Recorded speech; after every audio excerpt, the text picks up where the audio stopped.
De cualquier cosa se puede hacer negocio. Es un poco también de creatividad, de imaginación, de iniciativa, de tomar riesgos. Hay zonas en el Perú que hay pleno empleo gracias a la agroindustria.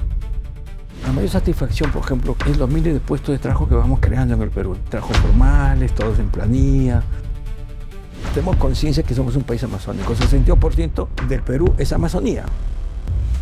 Queremos insistir en que necesitamos tener un plan estratégico para toda la Amazonía, impulsando a los 500.000 pequeños empresarios que tiene la Amazonía más o menos, dándoles líneas de crédito blanda, dándoles ciencia, tecnología, poner infraestructura. La Amazonía se va a hacer una Suiza. Puede tener calidad de vida superior a la costa y la sierra. Y antes de empezar, te recuerdo que tienes que suscribirte a nuestras redes. Peruano Camiseta, esta es una oportunidad y todos tenemos que sumar.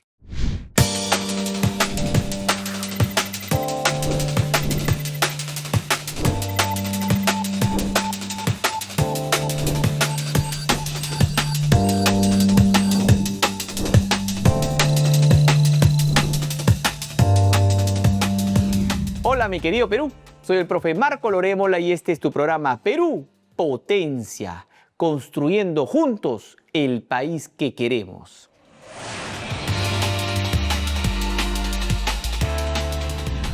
El dato potente viene desde nuestro mar. Los puertos peruanos han alcanzado un récord histórico al movilizar 17.6 millones de toneladas entre enero y marzo del 2026. El crecimiento ha sido impulsado por el comercio exterior y la actividad minera y consolida a nuestro país como un eje logístico clave en la región.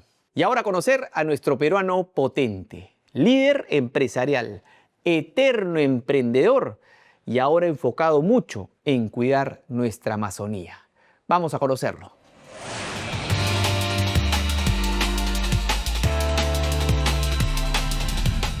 Y hoy nos acompaña Samuel Dyer. Él es fundador del Grupo DC, emprendedor y una de las voces empresariales más reconocidas de nuestro país. Samuel, muchísimas gracias por estar aquí. Es realmente un gusto.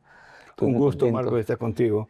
Gracias por esa deferencia y esas palabras, pero creo que somos muchos emprendedores que estamos haciendo patria, ¿no? Samuel, a mí me gustaría que me contaras rapidito si quisiera vender sandías.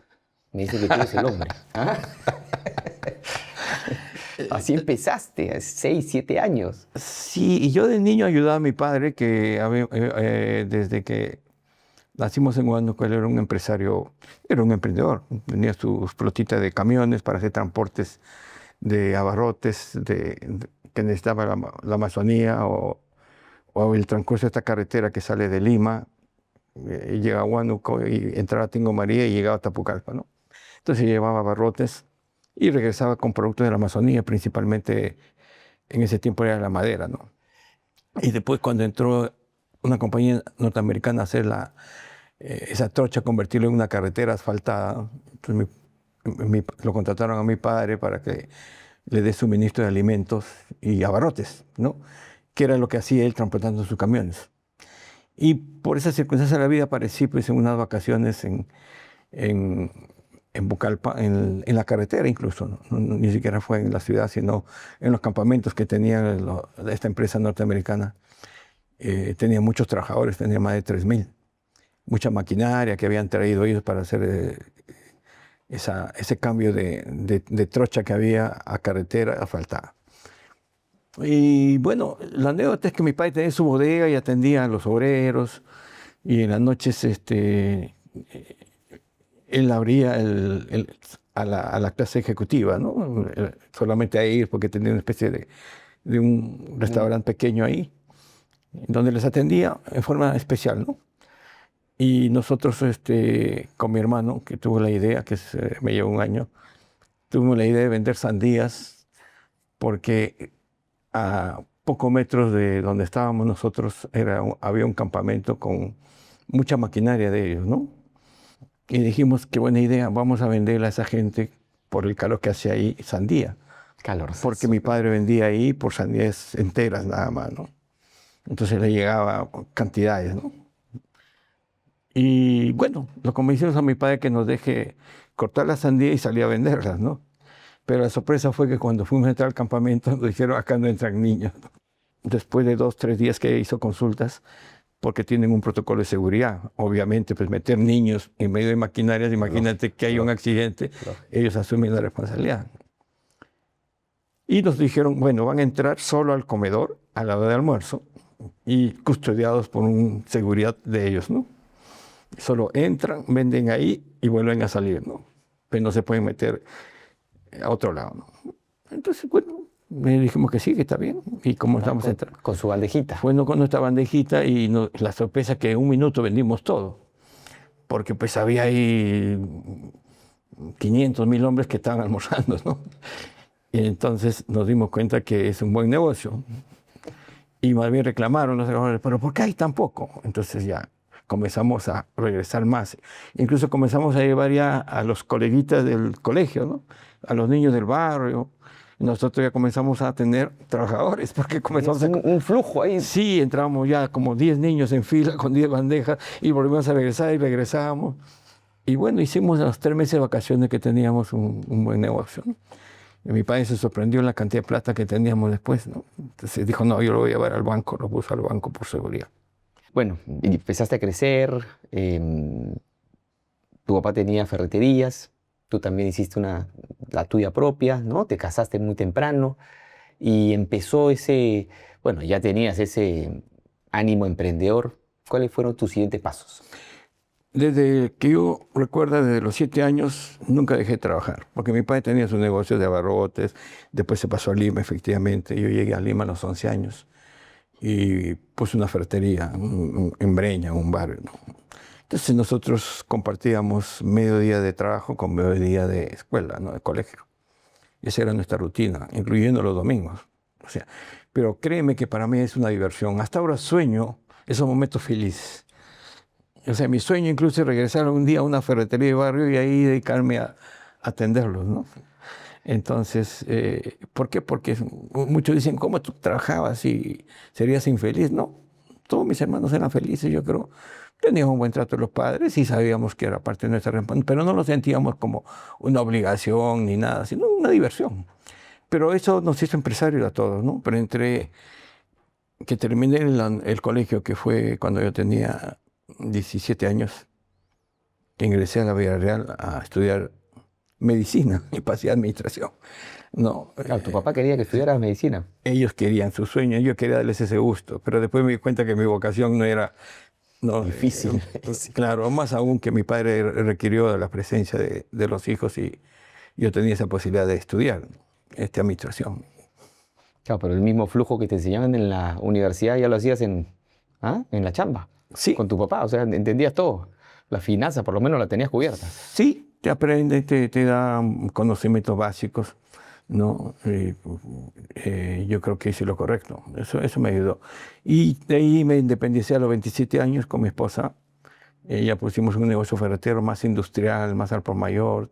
Terminamos importando, nos metimos a otros negocios de construcción de ventanas y puertas de hierro. Importábamos alimentos, comenzamos a importar alimentos, artículos de ferretería. Entre los dos, tu esposa y tú. En una empresa ya que era, a partir de los 27 años, solamente con mi esposa, ¿no? Una empresa. Y algunos negocios con uno de mis hermanos mayor, a quien quiero y respeto mucho y que me apoyó mucho desde que yo salí de la universidad. Samuel, pero a ver, sí, para todos los emprendedores y empresarios que nos están mirando, ¿es la energía lo que hace un buen emprendedor? ¿Es el olfato? ¿Es una inteligencia especial? ¿Dominio de números? ¿Qué dirías tú? Son varios factores, ¿no? Es una cosa innata que nacen muchos, ¿no? De querer vender hasta piedras, ¿no? Porque cualquier cosa se puede hacer negocio. Es un poco también de creatividad, de imaginación, de iniciativa, ¿no? También de personalidad, ¿no? De tomar riesgos y romper a veces hasta la timidez. Yo era de niño muy tímido, pero lo rompí poco a poco, ¿no? En el año 94 se presentó esta oportunidad de la pesquera, ¿no? Porque ya éramos ferreteros. La ferretería que yo manejé de los 27 años no era ya atención al público de barrio, sino ferretería industrial, que es Empresas. empresa, o sea, venderle pues, a las a las fábricas textiles, a una diversidad de industrias cuando había la protección de la industria nacional.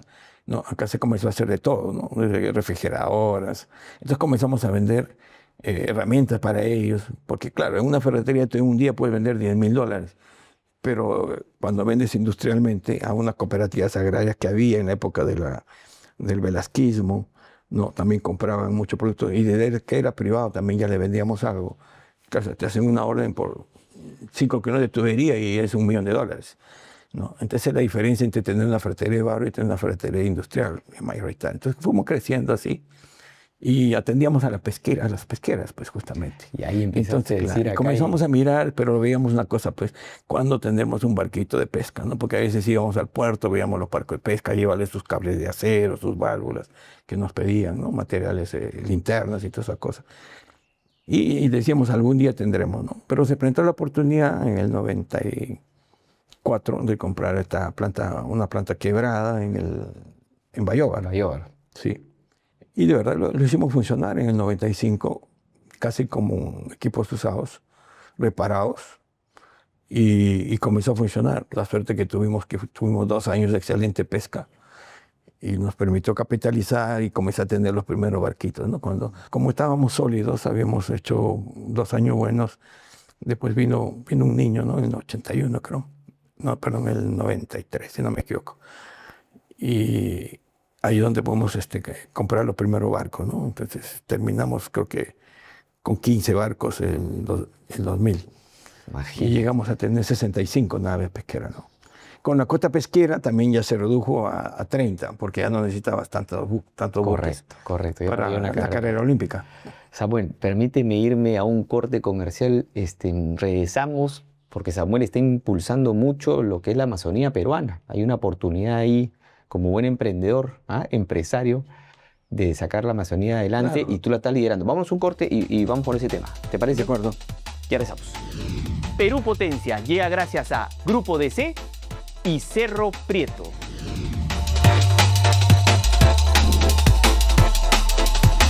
Con el gran Samuel Dyer, una inspiración. Pienso en mis empresas y digo, ¿por qué aún siguen chiquitas? ¿Ah? hay un talento especial, de todas maneras. Mira, el crecimiento de un emprendedor pequeño a mediano y mediano a grande, yo creo que tú ni lo sientes. Es como, yo creo que para nos, al menos para, y yo creo que hablamos con muchos emprendedores, casi es como un deporte, como un hobby. Entonces, la verdad, uno lo hace hasta por diversión, ¿no? Porque ya aprendió y tiene experiencia. Y no es que muchos piensan que los empresarios estamos con los dólares en los ojos, no. La mayor satisfacción, por ejemplo, que mi familia sentimos cuando hablamos de estos temas, es los miles de puestos de trabajo que vamos creando en el Perú, ¿no? Y son trabajos formales, todos en planilla, respetamos todos los derechos de ellos, buscamos mucha empatía con ellos, ¿no? Podríamos decir que somos un grupo empresarial donde hay varios sindicatos y casi nosotros no tenemos conflictos graves, ¿no? con los trabajadores. Respetamos sus derechos sindicales, pero y si lo hace un sindicato, nosotros les abrimos la puerta, no es que le tiramos la puerta. Y yo creo que eso nos ha dado muchos resultados de tener un buen ambiente laboral, ¿no? Samuel, estábamos en Copeinca y quiero saltar a Camposol. Copeinca lo dejas, ¿no? Lo llegan a vender e invierten en agro. Eso fue posterior, porque en el 2007, cuando listamos en la bolsa Oslo, en Oslo, Copeinca, en el mismo acto compramos Camposol. Así logramos listar 2 empresas. Wow. Entonces, listando Copeinca, poco tiempo listamos Camposol, y en el 2013 vendemos Copeinca. Entonces, bueno, dijimos, es momento de dejar esta empresa, y más bien con esa plata teníamos a Camposol listado y era muy chico y sus costos fijos de tener en la bolsa eran muy altos. Entonces para nosotros era más práctico comprarlo todo, hacerlo familiar, y nuestra idea era que crezca más y después la regresamos de nuevo a la bolsa, ¿no? Entonces fue una operación a la inversa de Hostil, ¿no? Se hace una OPA amistosa y se invita a los socios pequeños a que te lo vendan con un premio. Y aceptaron casi el 97%, si no me equivoco, la cifra más o menos. Y se quedaron 3% porque algunos familiares eran socios y dijo, oh, yo me quedo con ustedes. Bueno, y ahora tenemos el 100% de la empresa es familiar, ¿no? Del grupo mío y el grupo de mi hermano. Entonces, esa es la historia de la empresa. Ahora, claro, Camposol pensó en regresar un momento en la bolsa. Ya teníamos listado hace 4 años, pero vino una crisis y se tiró abajo el listado en New York de Camposol. Camposol, ¿cuántos trabajadores tiene actualmente? Camposol tiene, como es una empresa de agricultura, cuando hay cosecha sube su cantidad de trabajadores, cuando no hay cosecha baja. Pero más o menos estable en Camposol deben trabajar unas 12.000 personas, ¿no? Wow. Más o menos, porque ya claro, cosechan arándanos, pero también después viene palta, ¿no?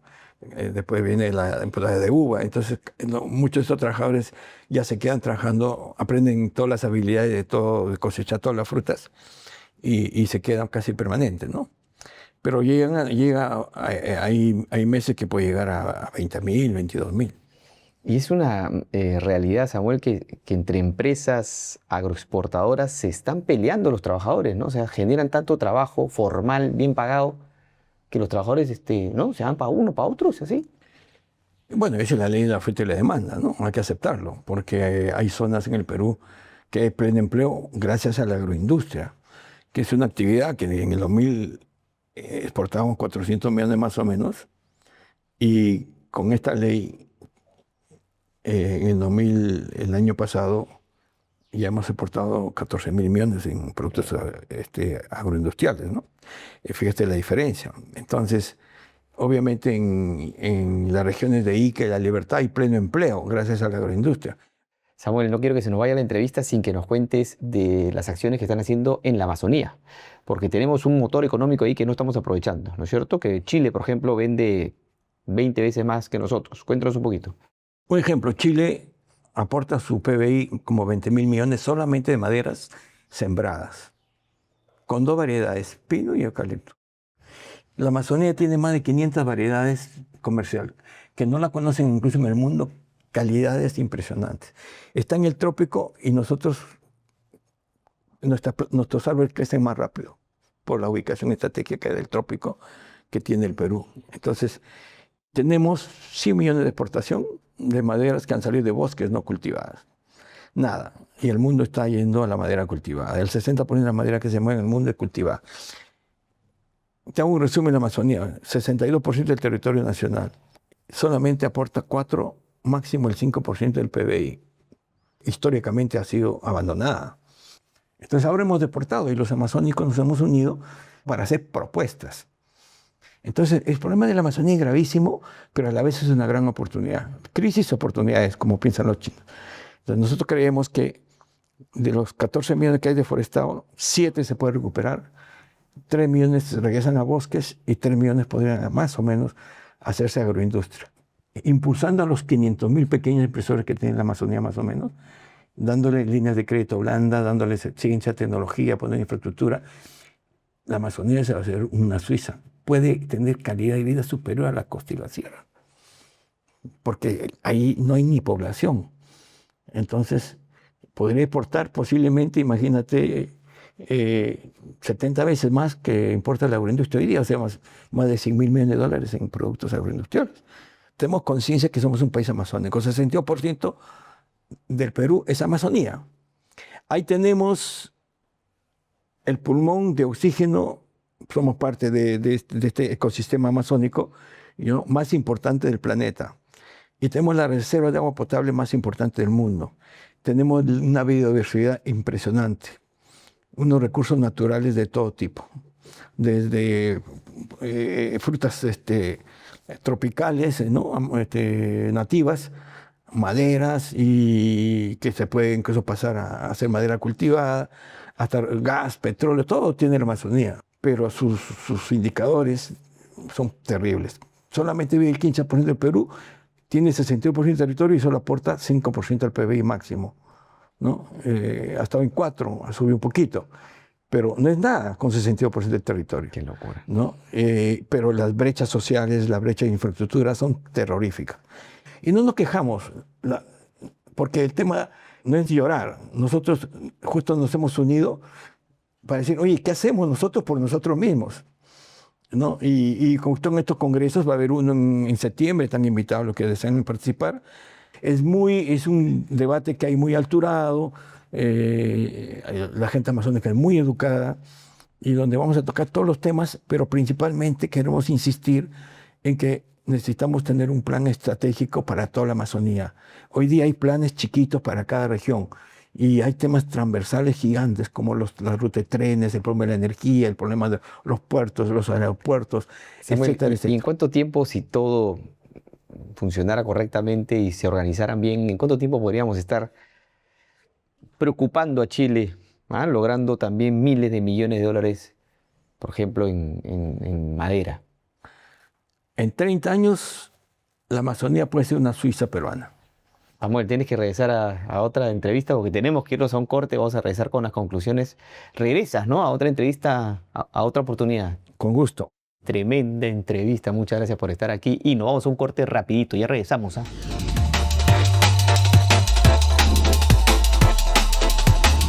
Con el gran Samuel Dyer.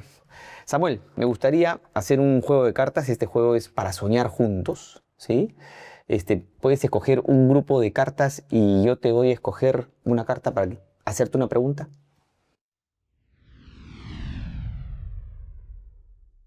Y dice así: ¿qué decisión a nivel país impactaría más el futuro del Perú? Yo creo que el gobierno que corte sinceramente la corrupción y ponga orden en el país y que no haya crimen organizado y que las calles se recuperen para la felicidad de todas las familias peruanas en todo el territorio nacional, creo que es clave para tener un desarrollo sostenible. Totalmente, la seguridad que tú estás. Porque ahí los 10 millones de emprendedores pequeños florecerían y crearían mucha riqueza y trabajo. Y sería mucho más. Siguiente grupo. Y dice así: ¿qué ventaja tiene el Perú que aún no está aprovechando? Casi cero en acuicultura, en forestación y en turismo. Y son 3 donde tenemos ventajas competitivas.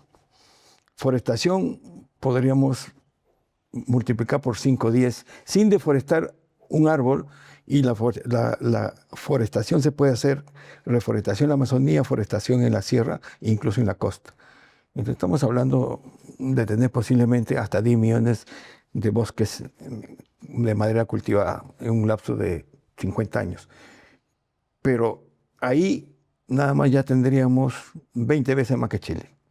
La acuicultura, Chile tiene como 15 millones a su PBI, nosotros solo exportamos 200 millones. Y tenemos más riquezas nosotros que cualquier región de Latinoamérica, porque tenemos el mar riquísimo para acuicultura, la costa, tenemos la sierra, las truchas, por ejemplo, y la Amazonía, unas especies, pero riquísimas, ¿no? Como el paiche, la gamitana, el paco. Entonces, yo creo que ahí tenemos. Las demás actividades yo creo que ya se pueden mejorar, ¿no? Tal vez la minería puede mejorar con más tecnología, que ayudar a todos para que pequeños, medianos y grandes sean responsables también desde el punto de vista de cuidar el medio ambiente. Pero hay oportunidad también para la industria, ¿no? De repente que se comience a exportar, que el Estado dé leyes promocionales para que en vez de el cobre solo, se manda refilado de cobre, por ejemplo, y después productos de cobre. Y así podemos pasar el oro del Perú. Hay mucha orfebrería, ¿no? Pero es tema de buscar cómo promoverlo nada más. Pero primero, lo básico es que tiene que haber un ambiente para el emprendimiento de Perú. El Perú debería declararse un país de emprendedores. Samuel, agradecerte por esta grata entrevista. ¿Te la has pasado bonito? Excelente. Muchísimas gracias por haber venido, mi querido Samuel. Y este es Perú Potencia, tu programa que te trae gente emprendedora, que salió de abajo, que se lo buscó. Gente que cuida mucho a la familia también. Te agradezco por eso, también nos has inspirado, ¿no? Al principio de la entrevista me decía, por favor, siempre di nosotros. No ha sido un trabajo de uno, ha sido un trabajo de nosotros, y eso está lindo. Muchísimas gracias por estar aquí el día de hoy y te espero en el siguiente programa. Acá vamos a estar. Ya sabes, ¡chau!